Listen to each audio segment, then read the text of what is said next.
Hello बच्चों, आप सभी का हमारे चैनल आरती एजुकेशन क्लासेस में स्वागत है। आज के वीडियो में हम आपके लिए लेकर आए 8th ग्रेड अभ्यास पुस्तिका कक्षा 4 विषय भाषा भारती।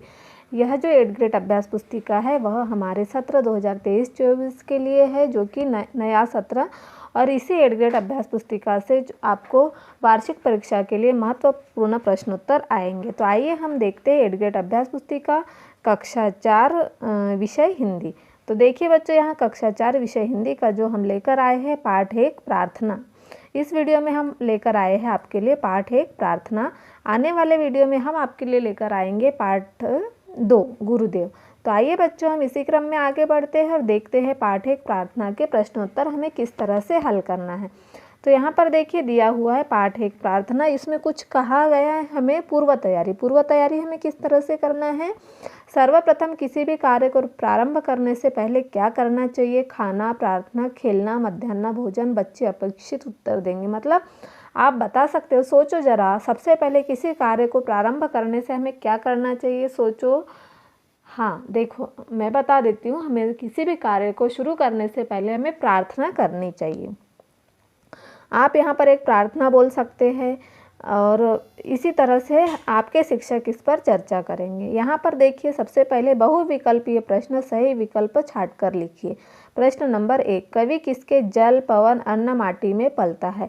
तो कवि चीन के, भारत के, नेपाल के और भूटान के। तो हमारा कवि किसके जल, अन्न, पानी में पलता है? भारत के। तो इसका सही उत्तर क्या हो जाएगा हमारा? भारत के। तो यहाँ हम लिखेंगे भारत के। फिर दूसरा, प्रभु तेरा उपकार कि मैं भारत में रहता हूँ, रेखांकित शब्द का विलोम शब्द है। प्रतिकार, अपकार, सत्कार, अधिकार। तो इसका सही ऑप्शन क्या हो जाएगा? बी नंबर, अपकार। यहाँ बी आ जाएगा, अपकार। तो देखिए इसका सही उत्तर क्या है? बी, अपकार। तो इस तरह से आप इस पर टिक लगा लीजिए। फिर उसके बाद हम अगला प्रश्न देखते हैं, अति लघु उत्तरीय प्रश्नोत्तर। एक शब्द वाक्य में उत्तर लिखिए। हमें अपने विद्यालय की प्रार्थना कब करनी चाहिए? तो देखिए, हमें अपने विद्यालय की प्रार्थना सुबह स्कूल शुरू होने से पूर्व करना चाहिए। जब हमारा विद्यालय शुरू होता है, सभी के विद्यालय का टाइमिंग अलग अलग होता है, तो जब आपका विद्यालय खुलता है उससे पहले, विद्यालय शुरू होने से पहले, हम कक्षा में, हमारी कक्षाएं चालू होने से पहले हमें प्रार्थना करना चाहिए। मतलब हमें अपने विद्यालय की प्रार्थना सुबह स्कूल शुरू होने से पूर्व करनी चाहिए। फिर अगला है, वह कौन था जिसने देश को आज़ाद कराने का सपना देखा था? देश को आज़ाद कराने का सपना बापूजी ने देखा था, मतलब जिसे हम महात्मा गांधी कहेंगे। तो देश को आज़ाद कराने का सपना किसने देखा था? बापूजी ने। फिर है प्रश्न नंबर 6, हे हंस वाहिनी ज्ञानदायिनी अम्बल विमल मति दे। इस पंक्ति का अर्थ किसकी आराधना की गई है? इस पंक्ति में किसकी आराधना की गई है? हे हंस वाहिनी ज्ञानदायिनी अम्ब विमल मति दे। इस पंक्ति में सरस्वती माँ की प्रार्थना की गई है। और बच्चों देखिए, मैं आपको यहाँ एक बात बता देना चाहती हूँ, जहाँ यहाँ का जो प्रश्न नंबर 5 है वह यहाँ मिसिंग है। मैं आपको बता दूँ, प्रश्न नंबर 5 है, यदि पूजा करने वाले को पुजारी कहते हैं तो सेवा करने वाले को क्या कहते हैं? सेवक कहते हैं। जो सेवा करता है उसे सेवक। तो प्रश्न नंबर 5 का उत्तर आएगा सेवक।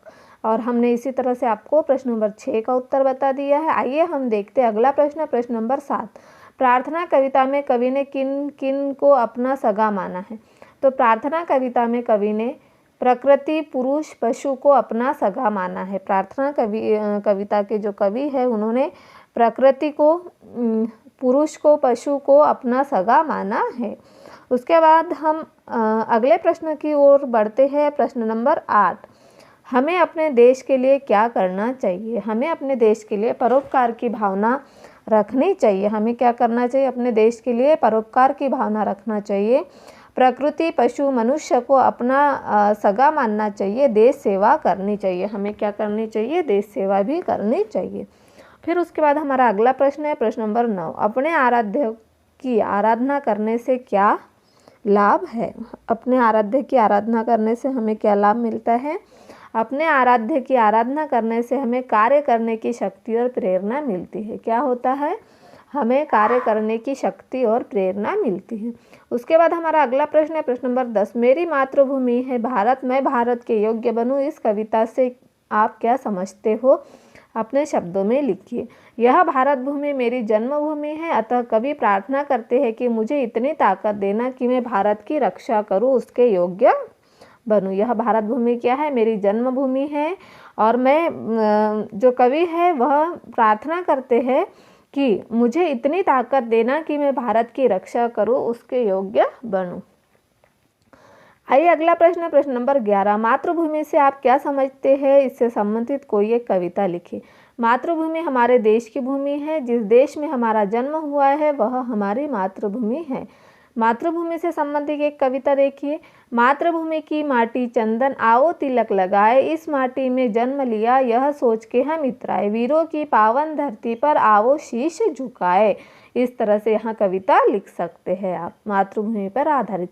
उसके बाद हम अगले प्रश्न की ओर बढ़ते हैं, प्रश्न नंबर 12। प्रार्थना कविता पाठ से आपने क्या सीखा? अपने शब्दों में लिखिए। प्रार्थना कविता से हमने मातृभूमि के प्रति सेवा भाव, भारत देश के लोगों के प्रति अपनापन, देश के लोगों की सेवा करना, उनके सुख दुख बांटना आदि सीखे हैं। तो इस तरह से हमने पाठ 1 प्रार्थना के जो 12 प्रश्न थे उन्हें पूर्ण कर दिए हैं। आप भी इसे आपकी जो एडग्रेड अभ्यास पुस्तिका है नए सत्र 2023-24 की इसे पूर्ण कर लीजिए। और वार्षिक परीक्षा के जो प्रश्न उत्तर है वह आपकी एडग्रेड एडग्रेड की जो अभ्यास पुस्तिका है उसी से पूछे जाएंगे। अब हम मिलेंगे अगले वीडियो में। अगला वीडियो हम लेकर आएंगे पार्ट 2 गुरुदेव। और यदि आपने हमारे चैनल को सब्सक्राइब नहीं किया है तो हमारे चैनल को सब्सक्राइब ज़रूर कर लीजिए और बेल आइकन को प्रेस करना ना भूलिए, ताकि आपको हमारे आने वाले वीडियो के नोटिफिकेशन मिलते रहेंगे।